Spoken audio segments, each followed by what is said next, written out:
모시고 안녕하십니까.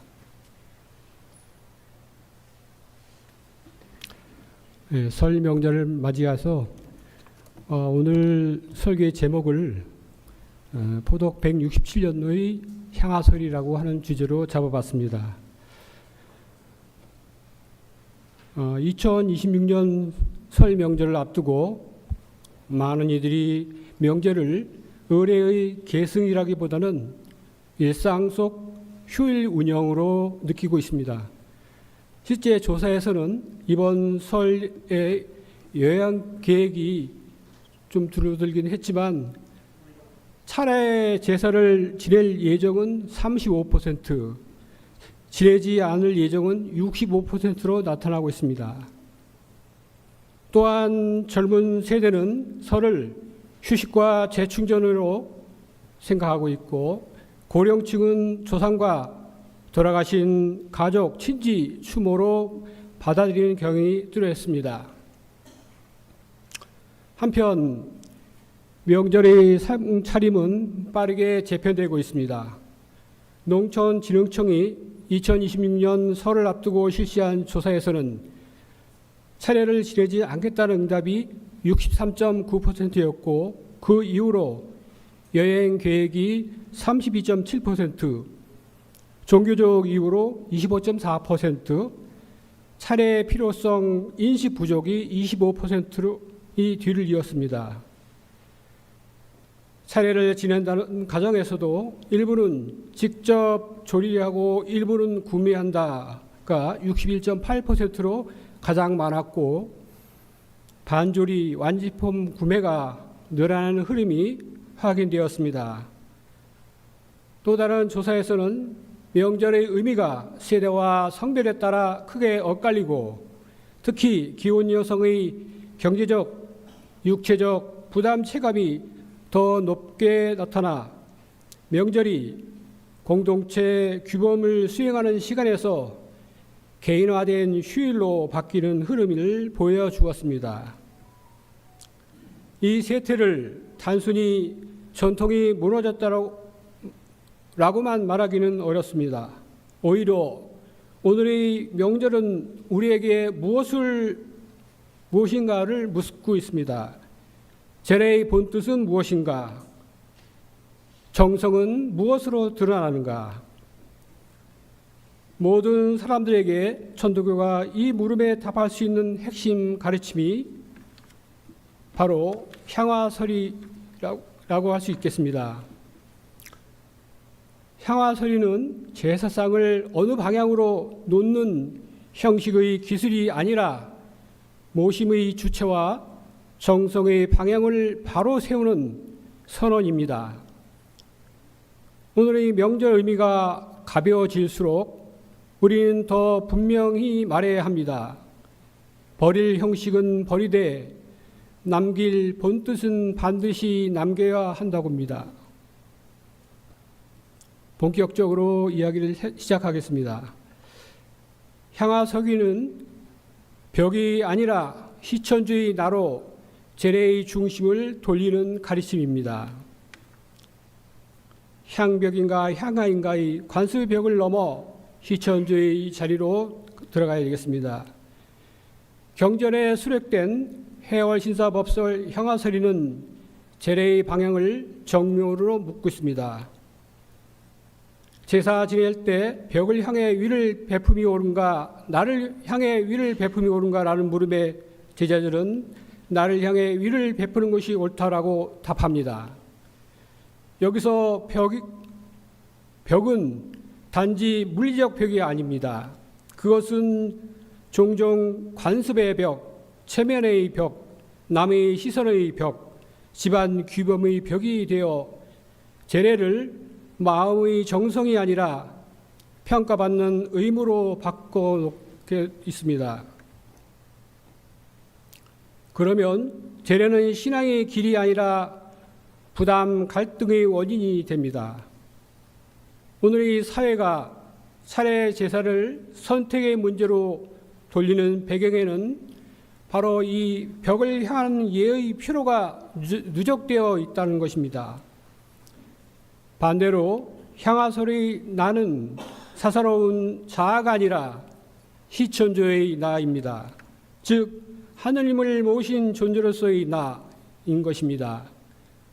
향하소리는 제례를 남에게 보이는 형식에서 하느님을 모시는 정성으로 되돌리는 가르침입니다. 시천주와 가문이라는 층에서 보면은 제례는 환원을 밖에 세우는 일이 아니라 산자, 즉 자손의 모심인 것입니다. 향하소리는 왜 나를 향하라 하고 하는가입니다. 그 근본 토대는 시천주와 가문이 이치에 있다. 이 말씀은 사람을 두고 모든 사람의 연기로 살아간다고 말하며 먹고자 하는 마음과 기운, 맛있게 먹는 느낌까지도 감흥의 작동으로 설명합니다. 그리고 감흥이 떠난 죽은 몸은 밥 한 숟갈을 올려도 먹을 수 없다고 말합니다. 이 대목의 뜻은 명확합니다. 제례는 결코 헌화하신 분에게 밥을 먹이는 기술이 아닌 것입니다. 제례는 산자가 하느님 앞에 정성을 세우는 수행인 것입니다. 다시 말해 제례의 중심은 밖의 대상이 아니라 모심의 자리, 곧 내가 모신 마음자리에 있다는 것이며 바로 여기에서 향하소리는 보독 167년의 세태와 깊게 만나게 됩니다. 사람들이 상차림을 간편화하고 차례를 생략하며 명절을 개인화하는 흐름 속에서 전도의 입장에서는 단순히 전통을 지켜라라고 말하는 대신 더 근본을 짚을 수 있습니다. 정성의 의미부터 바로 세우라는 것입니다.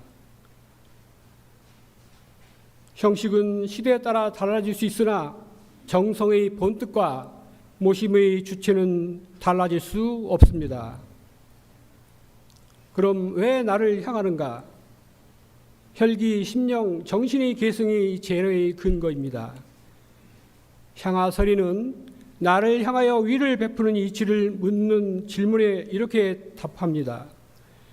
부모는 시작 조상부터 혈기를 이어 나에게 왔고 부모의 심령 또한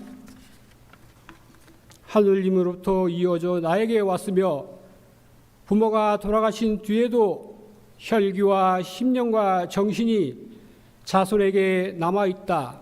그러므로 제사를 받들고 위를 베품은 자손을 위하는 것이 본이라고 말합니다. 이 말은 제례의 핵심을 조상에 대한 기억에서 계승으로 옮겨 놓는다는 것입니다. 조상 공경은 밖의 위패를 놓는 일로 끝나지 않는다는 것입니다. 조상 공경은 내 삶 속에서 스승의 정신과 부모의 교훈과 뜻을 다시 살리는 일입니다. 그래서 향하소리는 제례를 명절의 한 번의 상차림이 아니라 일상 속에서 상차림이 이어져서 감흥을 받도록 정성을 들여야 한다는 것입니다. 오늘날 명절이 가벼워지는 이유 중 하나는 제례가 계승의 윤리로 이어지지 못하고 노동, 비용, 체면의 관습으로 남았기 때문입니다. 향하소리는 그 고리를 끊고 다시 잇는 것입니다. 부모의 뜻은 내게 남아 있으니 제례는 내 삶을 바로 세우는 일인 것입니다. 정성의 기준을 살펴보겠습니다. 정성은 마음의 배려와 청수 한 그릇으로도 지극한 정성이 이룰 수 있습니다. 향하소리가 오늘의 사회에 특히 실용적인 이유는 정성의 기준을 매우 분명히 제시하기 때문입니다. 절의 예에 대해 마음으로 절하는 것이 옳다고 라고 말합니다. 재물과 상복에 대해 만반진수, 많은 상을 차려놓은 것이 정성이 아니며 청수 한 그릇으로도 지극한 정성을 다하면 된다고 말합니다. 그리고 더 나아가 제례를 지낼 때 흉색을 보지 말고 음탐한 소리를 듣지 말며 악한 말을 하지 말고 다투지 말라고 엄히 권합니다. 그러한데 다툼이 난다면 차라리 제사를 지내지 않아도 된다고까지 말합니다. 또한 굵은 제목 같은 형식보다 평상복으로도 지성을 다하면 된다고 합니다. 이 가르침은 2026년의 설의 세태, 즉 차례의 간소와 구매 대행, 명절 부담과 갈등에 대해 천도교가 제시할 수 있는 가장 강력한 기준인 것입니다. 정성은 상차림의 규모가 아니라 정성은 희성의 과시도 아닙니다. 정성은 마음자리의 발음이며 모심의 극성이며 다툼을 끊고 공경을 세우는 삶의 결단인 것입니다. AI 시대의 새로운 벽을 경계하라는 말입니다. 기술은 기억을 돕되 정성을 대신하지 못합니다. 사람들은 요즘 AI 시대라는 말을 들으며 추모 방식까지 달라지는 현실을 체감합니다. 기록은 더 선명해지고 영상, 음성, 사진은 더 쉽게 복원되며 디지털 추모가 자연스럽게 확산되고 있습니다. 그러나 향하소리의 관점에서 보면 기술은 언제든 또 하나의 벽이 될 수 있다는 것입니다. 화면 속 기록을 정성으로 착각하기 쉽고 데이터의 재현을 감흥으로 오해하기 쉽고 남에게 보여줄 추모가 하느님 앞에 서는 모심을 가리기 쉽다는 것입니다. 그래서 오늘의 향화소리는 이렇게 말해야 할 것입니다. 기술은 기억을 돕는 도구가 될 수 있으나 정성의 자리를 대신할 수는 없다는 것입니다. 정성은 오직 신고로 세워지고 청수로 집중되며 신앙생활로 증명되는 것입니다. 2020년 설에 적응하는 향화설의 도생활을 실천안을 보겠습니다. 설 명절을 부담의 의례가 아니라 하늘님 모심의 수행으로 전하는 실천입니다.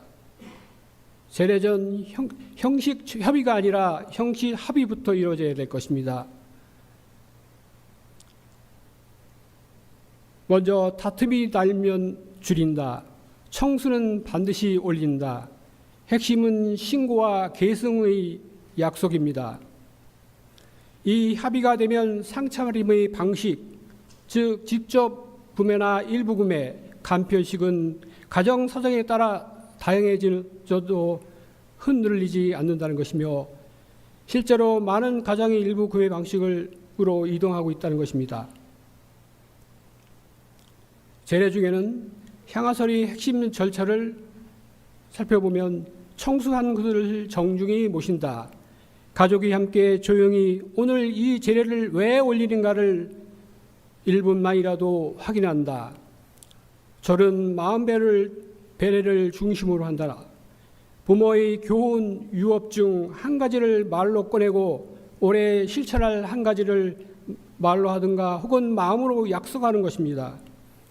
이때 많은 말은 길 필요가 없습니다. 한마디가 더 깊어지게 됩니다. 즉 올해는 가족에게 더 공경하겠습니다. 올해는 다툼을 줄이겠습니다.